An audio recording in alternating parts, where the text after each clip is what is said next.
Hello and welcome back to the Mojo podcast with me, Richard Stokes.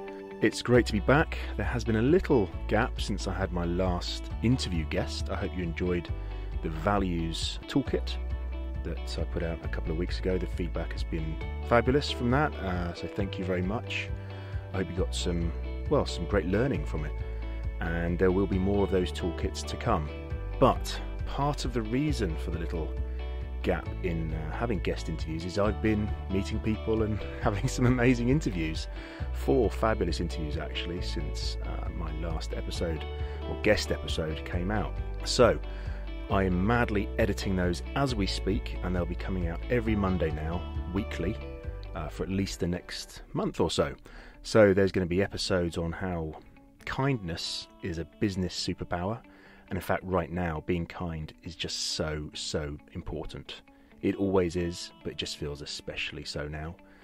Another episode around motherhood and how that can lead to a career T-junction. It certainly did for my guest, and we'll investigate and understand her approach to that. And some life lessons from a real roller coaster of a life very well lived from one of my friends in Ibiza. So that's all coming up. Today though, we're going to get our trainers on and we're going to go for a run. I meet Donna Warrren, the founder of Running Ibiza.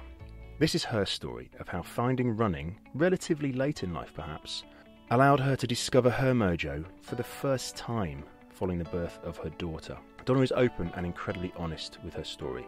She also shares numerous tips about getting started with something that you know is going to be good for you, but you just seem to have some blockages around. She went from anything but the treadmill to winning running races here in Ibiza. It's a seriously inspiring story. Enjoy.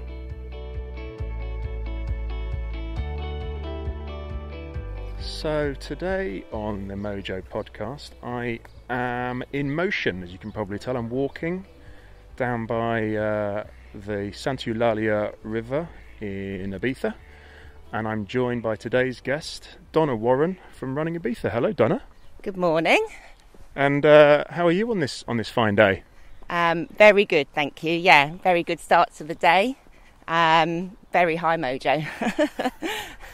A couple of things. What out of 10? What is that mojo, and why is it so high? You've got a massive smile on your face. What's going on? So I'd give it about a 9.5, I think. I got up early, went for a run, saw the sunrise. Then I've had a really nice breakfast. On my run, I bumped into a friend, which was lovely. And I'm in Ibiza. It's a gorgeous day. It's February. Yeah, you know, what's not to like, really. The only reason I wouldn't give it a 10 is I'm concerned about a few friends in my life, people close to me. So that's kind of always there in the back of my head. But other than that, it would be a 10, really. And does that reflection, in terms of thinking about people, does that come out more when you're running, out of interest? Yeah, I think you do. It's a time to think. It's a time for you. You do, you know, think about the things that are going on in your life, and it's not forced. It's just, you know, obviously you have such good quality time that you wouldn't normally have. You know, you're so busy in your day, and how often do you put a time aside to think about things? But when you're running, it just comes naturally. So yeah, I have been thinking about those things this morning as I've been running along. Yeah.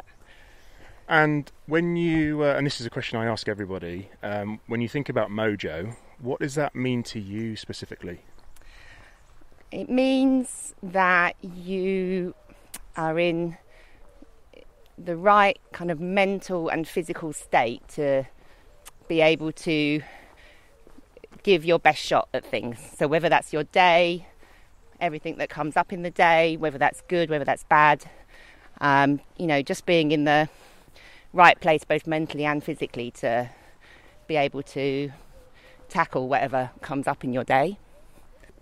And how do you know, what sort of feeling do you get that you're in that right state? You said mental and physical. What's going on for you when you know your mojo's in that I can tackle anything kind of state? Just feeling like you have lots of energy, and that if something does come up that you don't let that get on top of you, that you just feel like you have the confidence to be able to deal with it. And then from a physical point of view, that you're getting some exercise or some activity in the day that's going to kind of set those serotonins off in your head and make you feel good. So yeah, I'd say it's those things.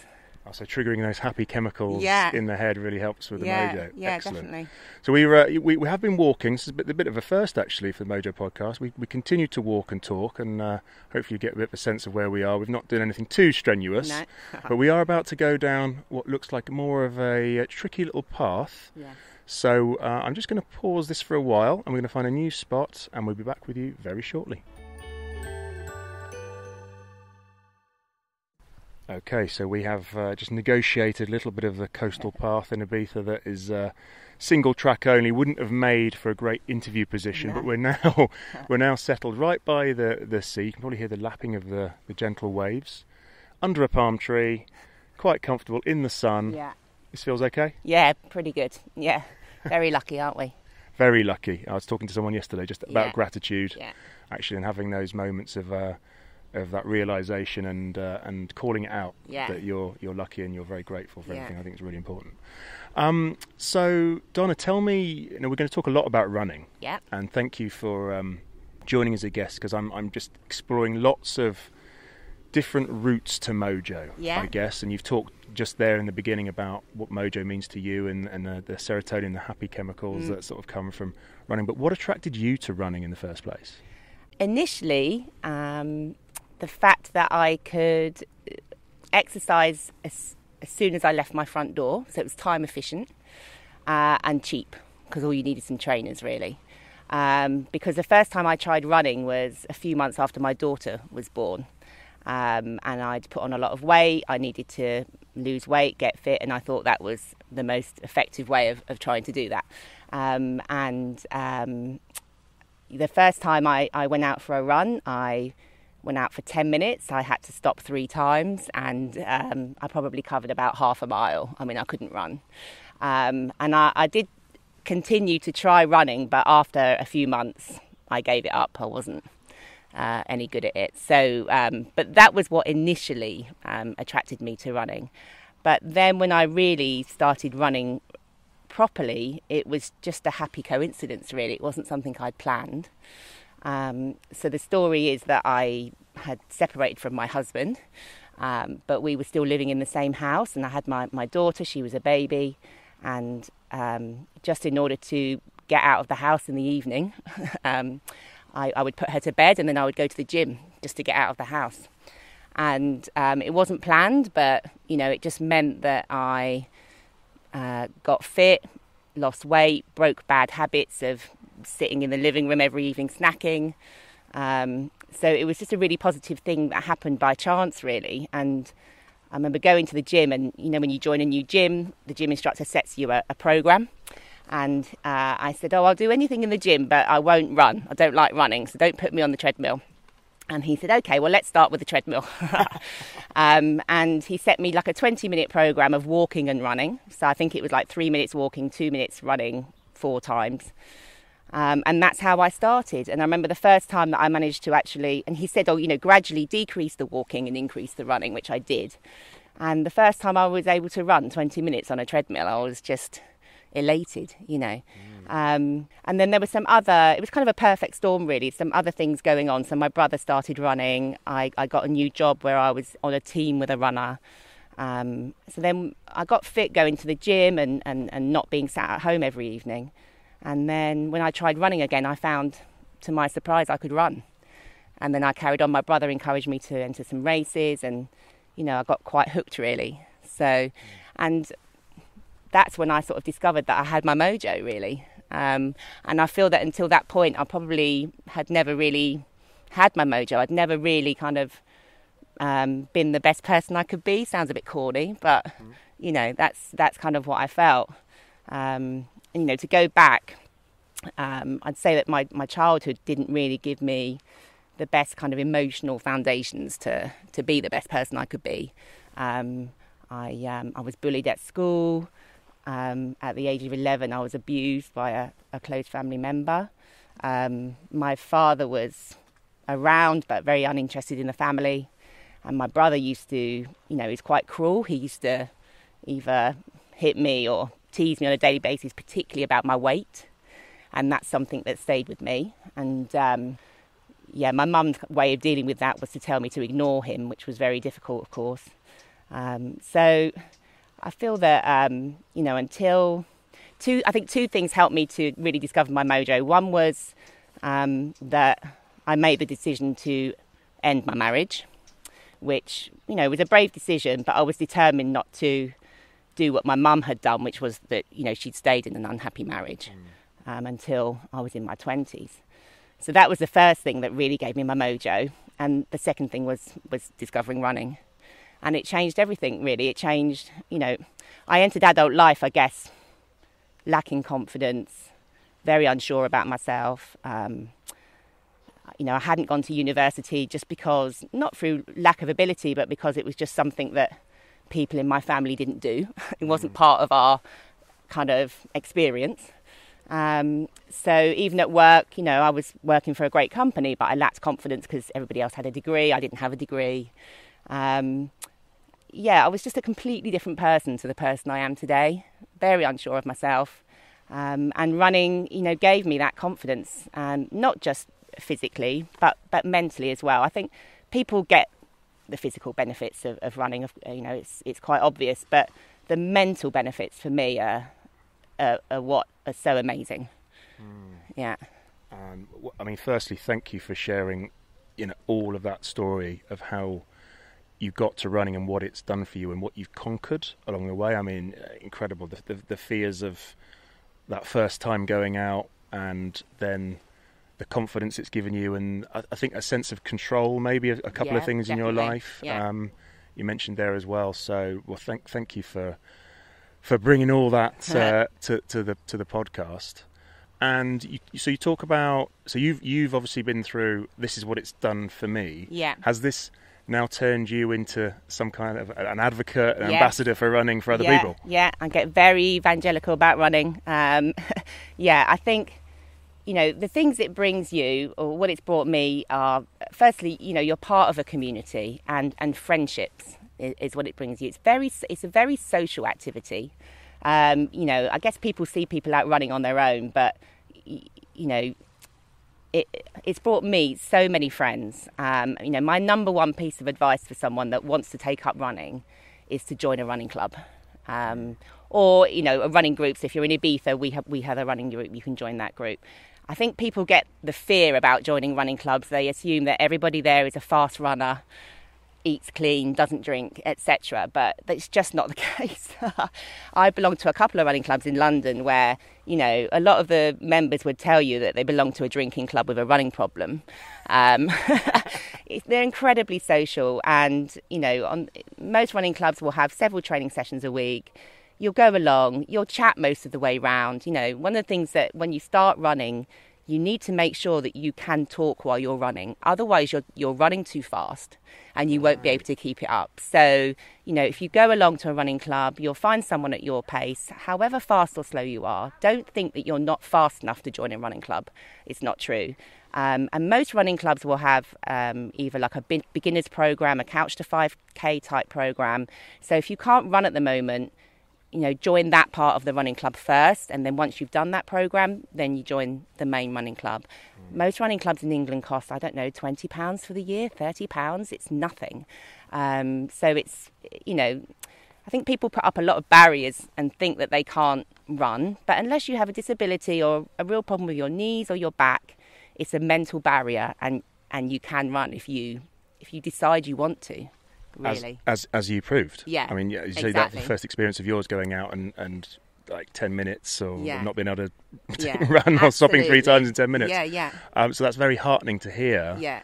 That it's so accessible. Yeah. And I love the idea of talking and running means you're actually doing it at the right pace. Yes, exactly. Yeah, and then of course all of those mental health benefits then come with that again. And I know you've interviewed Toby from Walking Ibiza on this podcast, and he's talked about the benefits of walking side by side, talking. It's the same for running. It's exactly the same. You're side by side, and I've gone out on many runs where only one other person has turned up, or with my clients here in Ibiza, someone that you've never met before. You start running, and before you know it, an hour's gone, and you haven't stopped talking between the pair of you the entire way round. And you just find things to talk about, and it's lovely, it's wonderful. You hear people's stories. It's really great. I was going to say, I bet you get into some fascinating areas with people, and things flow, right? Yeah, they really do. They really do. And I can't describe it really. It's surprising and lovely. I mean, just hearing you now gives me impetus to get my running shoes back on. I'm more of a cyclist. Yeah. But I love that when you said, the easiest thing to do is just pull in your trainers and start running from your front door, because everyone can do it. That accessibility is important. Yeah, absolutely. And in our busy lives, like doing things that are time efficient is important, so you don't have to do the journey to the gym, or you don't have to buy an expensive bike. You can just put on the trainers and leave from your front door. So again, I think that's another benefit. And also another benefit of running, when you go on holiday, it's a wonderful habit that you can maintain. You can go running wherever you go on holiday, really, as long as it's safe. You can just pack your trainers, and it's a wonderful way of orientating yourself around a new place, and that's one of the things that I offer here in Ibiza when people are on holiday, to take them running, to show them the other side of the island that they wouldn't normally see. So that's another thing. It's a great habit that you can maintain wherever you are. And you talked about obviously the benefits to you, but what the benefits you've seen to some of your friends or clients, people that have joined you in Ibiza and Running Ibiza? What benefit have you seen for those people? So, for example, I ran a race on Sunday here with another girl that's kind of joined our running group. And when she first joined our running group, I think back in October, I think we were doing something like a 6.5k run that morning, and she said, I've only ever run 5k, so I hope I'll be okay. I said, I'm sure you'll be fine. And sure enough, she ran the 6.5k, no problem. And she comes almost every week, twice a week, and she ran this race as well on Sunday, and it was 9.5k, very hilly, a tough race, and she completed it, and so when you're part of a group and you've got other people encouraging you, you can do things that you didn't think you'd be able to do. We had a guy come to the running club the other Saturday who said, I've never run more than 5k in my life. We ran 8.5k that morning. I've also taken a couple of people here through the Couch to 5k programme, where from week 1 to week 9, you build up from walking for 1.5 minutes and running for a minute 8 times, to eventually running for 30 minutes without stopping over the course of 9 weeks. And they're both in their mid-60s and have continued to run now that they've finished that programme. So, it's never too late to start. The key thing is to do it gradually, not to try and overdo it to begin with, because you'll become disheartened. And to try and do it, as I say, with others, whether part of a club or with a friend.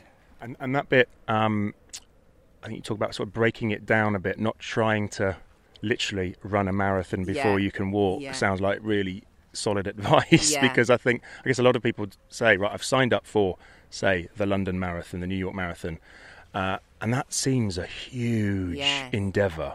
How do you break that down kind of mentally for people? So if you're signing up for a marathon, you can go online and find training programs. There's a multitude of them online, all free.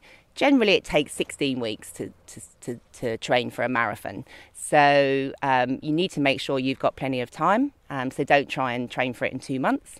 But as long as you've got the time and you've got a really good pair of trainers and you've got the willpower and the determination, then you'll be able to do it. You might not run it very fast, but I always say that for someone that runs a marathon in 3 hours and someone that runs a marathon in 6 hours, first of all, they're both runners, and if someone's a slow runner, they should never think that they're not a proper runner, If it's taking you 6 hours to run a marathon and you're running at your max for that 6 hours, then actually you could say that's much harder for you than the person that it's taken 3 hours running at their max. So the key thing is just to keep running. If you feel like you want to stop, slow down, but just try to keep running and, follow a program. And, look after yourself while you're doing it, really. Make sure you have your rest days, make sure you stretch properly. And again, if you join a club, there will be other people in the club also training for the marathon. And so you get that positive reinforcement, that encouragement. And yeah, you can do it. As long, like I say, if you don't have any kind of major injuries that prevent you, then you can definitely do it. If you decide you want to do something, you'll do it. I love that willpower and determination. Yeah. So do you have to have that kind of inbuilt in you, or does that come maybe with the training success that you're having? Yeah, I think it's a virtuous cycle, actually. I wouldn't say that as a young adult that I felt that I had a lot of determination or that I could do amazing things that other people couldn't do. I'd say that's something that's built over time as, I have entered another race and, run a little bit further or run a little bit faster. And I think it's something that's kind of grown gradually in me. I don't think, maybe it was there and latent, but I think it's not something that I would have recognised in myself as a young adult. So I think that, you just one step at a time, Yeah. And I guess you can literally look back and go, I've done all these races, so I must have a significant degree of determination and willpower. Yeah. And also then that gives you confidence to do more races. The last marathon that I did 4 marathons in the end, all in London. And actually I'd had a really bad injury that meant I couldn't run for 4 weeks before the actual marathon. But I'd already run, some very long training runs. So, and I couldn't defer my place again. So I either had to use or lose the place. So I stood on the start line of the London Marathon, having not run for 4 weeks. Not sure if my shin splints were gone or not. But I knew I'd already run 3 and a lot of other races. So I just thought, well, let's see what happens, And I did my second fastest time, so it wasn't too bad. But that does, obviously the more experience you get in anything, the more confidence you have the next time you have to do it. And it's the same with running. Yeah. And in terms of that confidence, we'll slightly switch gears and talk about what's brought you to where we are now. And the sun has really come out now under this palm tree to this beautiful island of Ibiza. Tell me a bit about your story coming here and what brought you. So I first came in 1989 when I was 18 when I arrived and 19 when I left, just on holiday. And it was kind of after that initial summer of love, as they called it, in 88. And there were no roofs on the clubs then. It was the whole Balearic kind of scene. And, fell in love with it then and continued to visit over the next kind of 30 years. I would bring all of my family came, different friends. I spent my 40th birthday here. I celebrated my 40th birthday here. And every time I came, I felt I got to know the island a little bit more. And in the end, I would just come on my own on holiday here. And I just felt like I was really at home here. And then circumstances in the UK came to the fact that I'd worked for the same company for 25 years and I'd got a redundancy from that company. So I was working in London, but I was no longer in a company where I felt that I wanted to continue to build a career. My daughter was going to university. So for a good couple of years before she went to university, I made the plan, right, once she's gone, I'm going to Ibiza. But then I had to come up with the idea of, okay, well, how can I afford to live in Ibiza? And I was actually here on holiday. I was on a walk with Walking Ibiza and I was talking side by side with somebody and, telling them all my hopes and plans and that, just had to work out how I could earn some money whilst living here.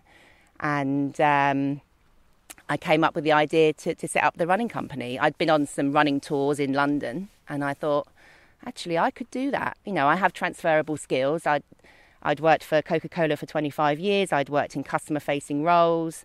I used to have to present and learn scripts. I thought I could be a tour guide, but I can be a running tour guide, which there aren't any running tours in Ibiza. So again, another wonderful benefit of running is it gave me, the idea of my own business that I could set up here. So then I moved here for a different life. I'd only ever lived in London. I had never really moved around a lot, and I just wanted to do something a bit different. I didn't want to work for the man anymore, big corporate life, I wanted to do something different. So, so then just over a year and a half ago, I moved here.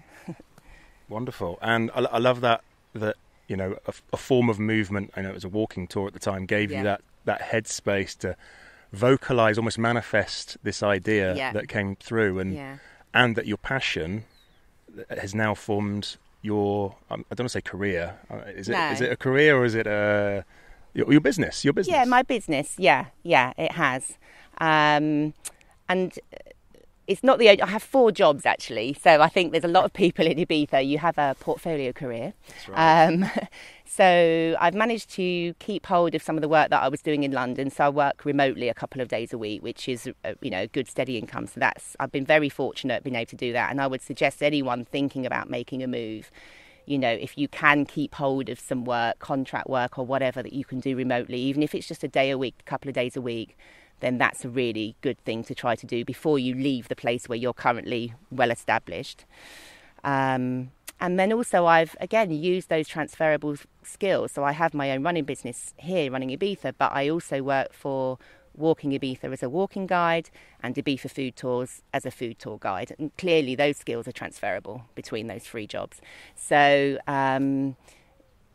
just kind of think broadly about what skills do you have, and, what would you be able to do, and what could you apply them to, and don't only think about it just has to be the one job. Perhaps you can pick up, different pieces of work that all use those same sort of transferable skills. And that's idea of a portfolio, or multi-hyphenate, as some people call it, careers, is more and more people, whether they live in places like Ibiza or in big cities, I think more and more people are doing that, so they can actually pursue their passion, but also pay the mortgage, I guess, at the same time, so, which is also important to people's happiness. In terms of let's focus on the passion business, Running Ibiza. Yeah. What you mentioned a little bit about social runs that you're doing. So you're helping make running here in Ibiza more accessible, by the sounds of it. Yeah, I hope so. I guess particularly for the expat community. There are running clubs in Ibiza that have been here a long time, but what I offer is kind of two runs per week for residents. So Saturday mornings we have a run from Ibiza town at 10, which is just a free run. It's my version of the park run. So UK or even Northern European listeners will know about Park Run, which is a free run every Saturday morning in a local park in the UK, run by volunteers. Is wonderful, and so they don't have that in Spain. So Saturday mornings are my version of Park Run, also run by volunteers really. Mostly I lead it, but I'm about to go on holiday, and some of the other guys will now lead it while I'm gone. It won't stop just because I'm gone. And then I do a trail run every week during the week as well. So we go around different parts of the island. It's a different trail every week, between about 6 and 10k. And whenever we do an outdoor broadcast, a dog always comes to find us, and that's happened again. Hello, let's run off now. Sorry, trail runs. Yeah, so trail runs as well. And then the other thing for visitors, I take them on private trails so they can see the other side of Ibiza that you wouldn't see normally when you just come on a holiday in Lana Beach. And also running tours of Ibiza town. And this is the part that I'm really passionate about, to be honest, because I get to not only share my passion of running, but my passion for Ibiza and all the wonderful history of Ibiza, and all the best places to go and the best places to eat and drink. And so running tour is like a walking tour, but you run between each point. It's a really great way to kind of orientate yourself to a new place. If you go on holiday or on a business trip somewhere, any city in the world, go on a running tour and you will meet another runner who is passionate about the place that you're visiting, and they'll give you loads of tips that mean that you can make the most of the rest of your time in that place. And I'm part of a global community called runningtours.net, and we're all independent running business owners, and again part of a wonderful community where we all help each other out, we share best practice, we share ideas, and so if any runners are listening to this podcast, then I would really encourage them to look up that, wherever they travel, look up your local running tour and go and run with a running tour guide.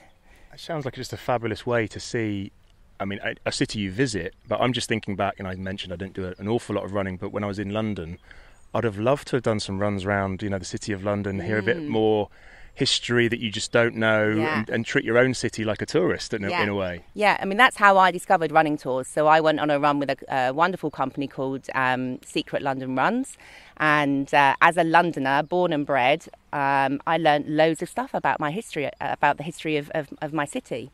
So I went on a running tour called The Gin History of London. That sounds good. Yeah, and you do get a gin at the end, which is great. The Lesbian and Gay History of London, one called Sex and the City, So if you're visiting a new city, maybe you'll go on a normal kind of running tour where you see all the best spots of the city. But even in, your own city, you can go on a running tour and find out things that you don't know about your own city. Yeah. As anyone listened to the very first Mojo podcast, I talked a little bit about my story. I lived in Warsaw, Poland, for a short amount of time, well, for a year and a half actually, and not in the winter, but in the summer, I actually did join a running club, a social running club, and we'd do between an 8 and 10k loop, and I saw parts of the city that I'd never seen and explored, and met some people and got to practice my pretty poor Polish with some very lovely people. Yeah, so there you go. That's very impressive, actually. Yeah, sometimes we get some Spanish guys join our group on a Saturday morning who don't speak so much English, so it is an opportunity for me to practice my Spanish, and you're running and trying to think about your Spanish, so, that's good. Well, I was going to say, so what, the running, the sort of the two sides of the brain working together, do you find yourself kind of, maybe this is more when you're running by yourself, drifting into places of creativity that you wouldn't have normally got to? Yeah, I think so. But maybe sometimes you haven't really even realised it. So I think I don't necessarily get to points of like clarity on a run, but maybe later in the day I will do, So and I'm certain it's that thinking time that I would have had on the run earlier in the day, and you've continued to think about things, and at some point you'll realise that actually, that thing I was wondering what to do about, I think I've made my decision on that, And particularly me, I pack everything into a day and I don't stop really. So I don't sit down and think very much. So it really is my thinking time. And because I'm also doing it while I'm running, I'm getting two things for the price of one. to take your challenges and your issues for a run and just going to see what comes back. Exactly, yeah. And looking forward now, what are your plans for both Running Ibiza and other things coming up? So for Running Ibiza, I just want to continue to grow it organically, really. So, the resident side of the business, the community for residents, continuing to get more people coming along and encouraging them to run further and participate in races and that sort of thing. For the client side of the business, just giving people great experiences, getting good reviews and letting it grow organically like that. And then kind of the more broader concept of running tours, working with runningtours.net to try and get that concept out there, because it is still quite a new concept, but I think it does offer, travellers, the way people travel now is so different. People will go away for short weekends and rather than like 2 weeks on a beach, and I think it does offer people something really different to do on their holiday. So trying to with them promote that concept, and yeah, that's it really. Just wanting to give people a great service, a great experience, and make a difference to people's holidays, which is, you know, a fantastic thing to be able to do. Yeah, absolutely. And as you said, I think they're looking for different things maybe from their, you know, work is hard, Yeah. you know, especially if you're in maybe a big corporate, as we both have been in the past, in a big city. Stress builds up, and it's how you can use that well-earned time off to bring those stress levels down. Yeah, maybe. Absolutely. Yeah, I think so. And you know, I do think obviously running is wonderful for that. You know, you get out into nature, you get those serotonins going, and if you can then also do your sightseeing at the same time, again, you know, 2 for the price of 1. You know, you've got to know the place that you're visiting, you've got some ideas of what to do with the rest of your weekend, and you've got some exercise in at the same time. So multitasking, super efficiency. Efficiency. I was going to say, it sounds like that's you. That's me, organised, yeah. Oh, Donna, thank you so much. Before we finish, I always sort of close by asking people about their daily habits, and we did start a little bit about some of your habits, obviously around running. But any other things that you're doing that you know, I need to do this to keep my mojo in flow? Well, definitely I need to get a good night's sleep. So try to be, you know, most of the time, not, you know, sometimes I do go out just because I'm a runner. I'm not like, but mostly to be, I don't know, lights out by 11. But the other thing as well is, you know, to make sure I'm not drinking too much that it interrupts my sleep. So I live on my own, and I do have a rule that I don't not to drink on my own at home. Because that definitely, if I've had too many glasses of wine, that definitely interrupts my sleep. So good night's sleep, and kind of 3 good meals a day. You know, just hearty, nourishing food. Something else that I always try and do every day is some Spanish to keep learning. I think as you get older, you know, you kind of stop learning to a certain extent. So I think it's important to always be learning and using that side of your brain to feel that you've achieved something. Obviously running, but then on the days that I'm not running, I try and do something that's an activity. So whether that's going on a hike or Pilates or a weights class, something like that, I'll try and do something every day. If I'm keeping on top of those things, then, you know, things are going well. And the mojo's in flow, and everything's good. Yeah, absolutely. Yeah. Well, thank you so much for your time. Thank you for just, you know, telling us all about what brought you to running, and how transformational it's been. And you know, thank you so much for your honesty around that. You're welcome. It's been a pleasure. Thank you. If I encourage one person to go out running, I'll be very happy. And that is exactly the philosophy of the Mojo podcast. Yeah. If one person gets some inspiration and does something differently, makes a change in their life, then we're both happy. Yeah, great. So thanks again, Donna. Thank you.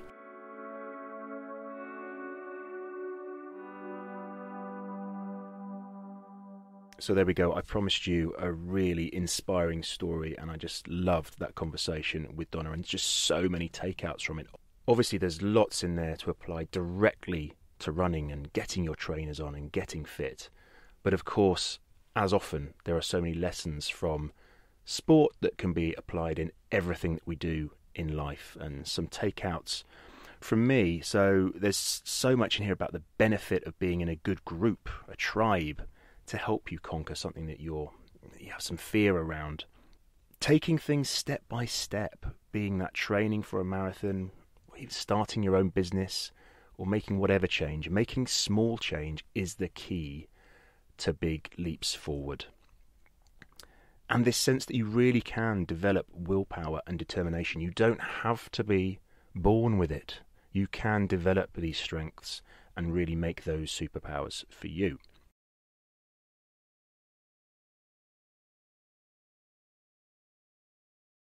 So really hope you enjoyed my conversation with Donna, and thank you again to Donna just for her openness, her authenticity, and really sharing her full Mojo story. Really appreciate that. As ever, if you enjoyed today's episode, please do, if you haven't already, subscribe to the Mojo podcast so you'll get notifications every time I release a new podcast. And as I said, there's plenty of new episodes coming up across the next month. Please do leave that 5-star rating on Apple Podcasts. And as ever, if you please can find that 30 seconds to write a short review on Apple Podcasts, that is massively helpful for making the Mojo podcast even more discoverable. So, until next week, I hope your mojo continues to flow.